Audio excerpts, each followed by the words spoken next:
शेतकरी दादाची निसर्गाशी थेट संबंध असलेला श्रमिक म्हणजे शेतकरी। निसर्गावर शेतकरी आणि शेती अवलंबून असते। ओला आणि सुका दुष्काळ या दोन्हीचाही त्याला त्रास होतो, पण तो कधीच हरत नाही। काळ्या आईवर त्याचं प्रेम आहे, देवा काळजी आहे हा त्याचा विश्वास आहे।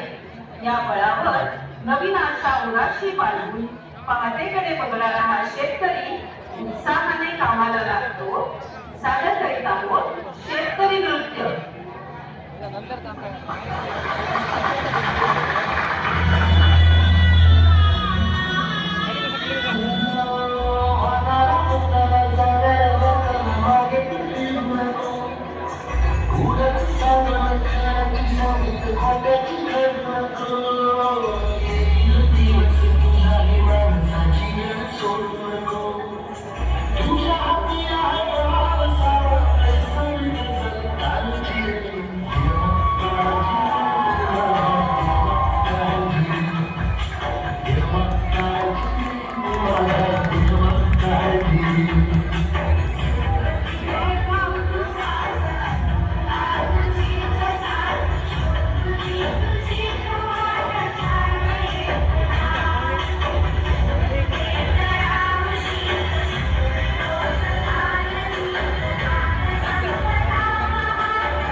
धान्य पडूया थंडीनं, झालं नातं